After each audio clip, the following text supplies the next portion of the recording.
Good morning students, আমার চ্যানেলে তোমাদের সবাইকে স্বাগত। আজকে তোমাদের সাথে আলোচনা করব জেনারেল অ্যাওয়ারনেস অ্যান্ড জেনারেল নলেজের 36তম পর্ব নিয়ে। তো অবশ্যই এই পর্বটি খুবই গুরুত্বপূর্ণ হতে চলেছে, বিশেষ করে যারা কেপি কনস্টেবল এবং ডাব্লিউবিপি কনস্টেবল পরীক্ষা দিচ্ছ 2024-এ। তো প্রতিদিন ঠিক সকাল 6টায় আমি তোমাদেরকে এই পর্বটি অর্থাৎ এই ক্লাসটি করিয়ে থাকি। তো অবশ্যই সকলে যুক্ত হয়ে যাবে এই সময়। সমস্ত আপকামিং পরীক্ষার জন্যই এই ক্লাসটি উপকৃত হবে, যেমন Kolkata police constable, WBP constable, clerkship, miscellaneous সমস্ত পরীক্ষাগুলিতেই। তো চলো আজকের ক্লাসটি শুরু করা যাক। তোমাদের প্রথম প্রশ্ন হলো, ভারতের অখণ্ড বিচার ব্যবস্থার ধারণা কোন দেশ থেকে গৃহীত হয়েছে? খুবই ইম্পর্টেন্ট কোশ্চেন। ভারতের অখণ্ড বিচার ব্যবস্থার ধারণা কোন দেশ থেকে গৃহীত হয়েছে? সঠিক উত্তর অপশন এ, ব্রিটেন থেকে। অল ইন্ডিয়া রেডিও এর সূচনা হয় কবে? WBCS এ এই কোশ্চেনটি আসে। অল ইন্ডিয়া রেডিও এর সূচনা হয় কবে? সঠিক উত্তর অপশন বি, 1936 সালে।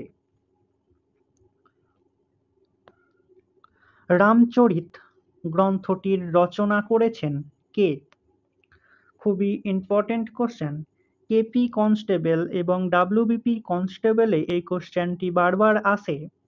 রামচরিত গ্রন্থটি রচনা করেছেন কে? সঠিক উত্তর অপশন বি, সন্ধ্যাকর নন্দী। বেদ কথার অর্থ কি? খুবই ইম্পর্টেন্ট কোশ্চেন। বেদ কথার অর্থ কি? সঠিক উত্তর অপশন এ, বেদ কথার অর্থ হল জ্ঞান। অখিলচন্দ্র নিয়োগী যে ছদ্মনামটি ব্যবহার করেছেন সেটি হল? অখিলচন্দ্র নিয়োগী যে ছদ্মনামটি ব্যবহার করেছেন সেটি হল? সঠিক উত্তর অপশন সি, স্বপন বুড়ো। রক্তক্ষরণ রোগটি হয় কোন ভিটামিন এর অভাবে? রক্তক্ষরণ রোগটি হয় কোন ভিটামিন এর অভাবে? সঠিক উত্তর অপশন ডি, ভিটামিন কে এর অভাবে। অগ্নিবীণা কাব্যটি রচনা করেছেন কে? খুবই ইম্পর্টেন্ট কোশ্চেন। অগ্নিবীণা কাব্যটি রচনা করেছেন কে? সঠিক উত্তর অপশন সি, নজরুল ইসলাম।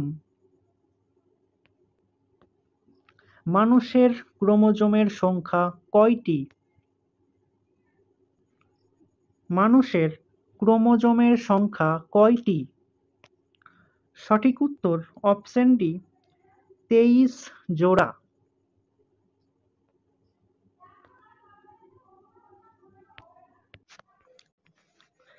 নিম্নের কোনটি শীতলতম গ্রহ হিসাবে পরিচিত? নিম্নের কোনটি শীতলতম গ্রহ হিসাবে পরিচিত? সঠিক উত্তর অপশন এ, ইউরেনাস। সংবিধানের অভিভাবক কাকে বলা হয়? খুবই ইম্পর্টেন্ট কোশ্চেন। সংবিধানের অভিভাবক কাকে বলা হয়? সঠিক উত্তর অপশন বি, সুপ্রিম কোর্টকে।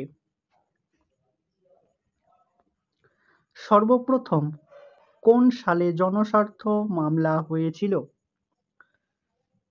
সর্বপ্রথম কোন সালে জনস্বার্থ মামলা হয়েছিল? সঠিক উত্তর অপশন এ, 1979 সালে। সুপ্রিম কোর্টের বিচারপতিরা কত বছর বয়সে অবসর নেন? সুপ্রিম কোর্টের বিচারপতিরা কত বছর বয়সে অবসর নেন? সঠিক উত্তর অপশন সি, ৬৫ বছর বয়সে। কিসের ভিত্তিতে বিচারপতিদের বেতন কমানো যায়?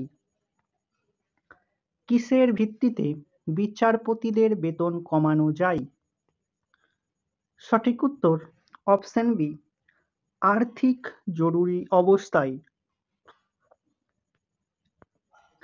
দ্রাঘিমা রেখার সংখ্যা কয়টি? দ্রাঘিমা রেখার সংখ্যা কয়টি? সঠিক উত্তর অপশন সি, ৩৬০টি। গঙ্গা উপন্যাসটির রচয়িতা কে? গঙ্গা উপন্যাসটির রচয়িতা কে? সঠিক উত্তর অপশন বি, সমরেশ বসু। কাকে ভারতের প্রথম স্বদেশী কার্টুনিস্ট বলা হয়? কাকে ভারতের প্রথম স্বদেশী কার্টুনিস্ট বলা হয়? সঠিক উত্তর অপশন ডি, গগনেন্দ্রনাথ ঠাকুরকে। স্বামী বিবেকানন্দ কত সালে জন্মগ্রহণ করেন? তোমরা কমেন্টের মাধ্যমে এই কোশ্চেনটির উত্তর দাও। তো স্টুডেন্টস, এই ছিল তোমাদের আজকের ক্লাসটি ভালো লাগলে বন্ধুদের সাথে শেয়ার করো এবং চ্যানেলে নতুন হয়ে থাকলে চ্যানেলটিকে সাবস্ক্রাইব করে পাশে থাকা বেল আইকন বাটনটি প্রেস করে রেখো ভিডিওর নোটিফিকেশন সবার প্রথমে পেতে। তো দেখা হচ্ছে নেক্সট ক্লাসে। আজকে এই পর্যন্তই। সবাই ভালো থেকো, সুস্থ থেকো। জয় হিন্দ, জয় ভারত।